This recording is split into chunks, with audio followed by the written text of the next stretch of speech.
So let me explain to you what, how, why in training, in your operation, because a lot of time, first-time business owner, when they train their new staff, they only concentrate on what. They only tell the new staff what they need to do, but they didn't tell them how to do it. They didn't tell them why they have to do it. That's why when the new people come into your restaurant, for example, if you hire me, you tell me what to do, but you didn't tell me how to do it or why to do it. You have to understand in this restaurant industry, the turnover is high. That's why we have so much paperwork to ensure the quality and consistency is there. But the paperwork is including how and why. I was saying, if I work in your restaurant, just tell me what to do. Well, you didn't tell me how to do it, so I do it my way, or the way I think is okay. That's the scary bit. Believe me, that's the scary bit. When the staff put in their own thoughts and think, I think it's okay. That is really dangerous. That's why you need to teach them how to do it as well.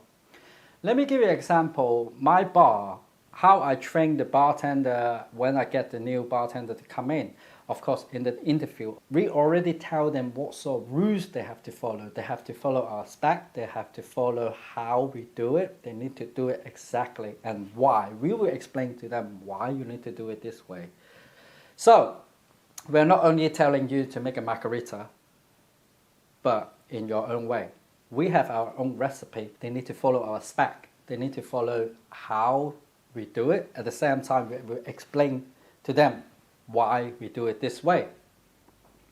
So if I ask the bartender to do the margarita, first of all, they will have a spec. We will tell them what tequila they should use, how many lime juice is a fresh lime juice, how to prepare them, and which glasses you need to use in a certain way. So I tell them what to do. How to do it is not only the spec and the ingredients, we will even have photo to teach them from the beginning, step 1 to step 10, how to prepare it, chill your glasses, shake it, how many times, how long, what is the garnish, how you preparing the garnish. How to do it is important. That's increase your consistency. Every time when your customer go into your restaurant, they order margarita, it will be the same, no matter who is making this margarita, because you tell them how to do it. At the same time, you need to explain to them why they do it this way. Why you chill the glass? Because chilling the glass will make the drinks in a certain temperature is more approachable.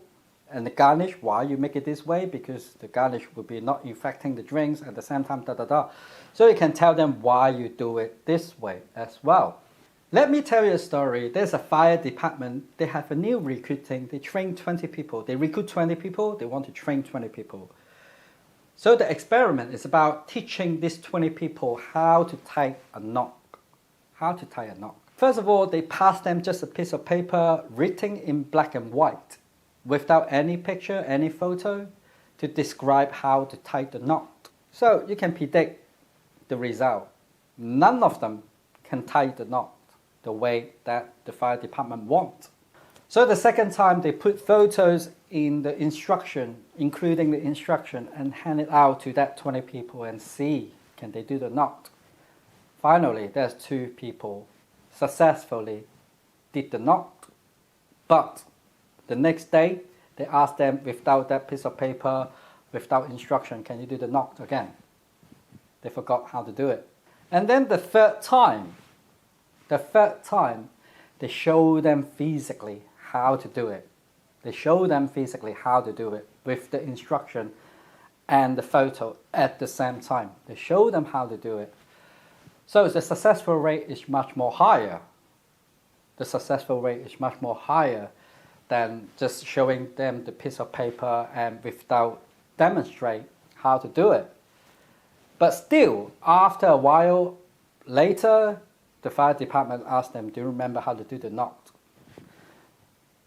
No one remember how to do the knot after a few days later because they only showed them once.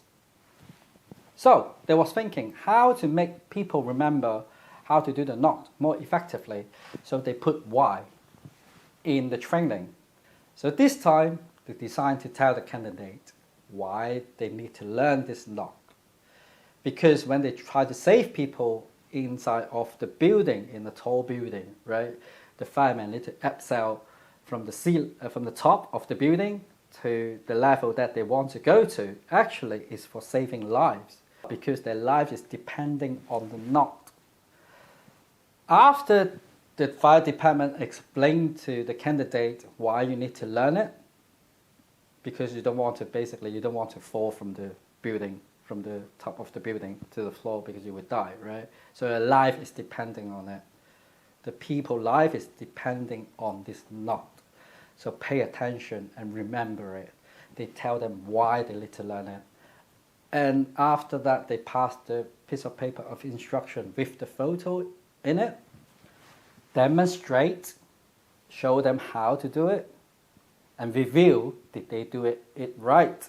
And remind them why they need to learn to do this knot. As you can imagine, the successful rate is much higher. It's much more people remember how to do it because it's related to their life. So that's why I was keep telling all my managers, just don't tell the staff what or how. Tell them why as well. If you don't tell them why they need to do it in this way or in certain way, they will forget. They will have their own, they will do it in their own way again. That's how we build our culture. That's how we build our rules. We tell them why as well. Training and operation, it takes a lot of time, your time, but this kind of time, it is necessary. So remember, what, how, why. Put it in your training manual for your followers, for your waiter or waitress, not only for the front of the house, for the bar, for the kitchen as well. It will be really useful for your operation.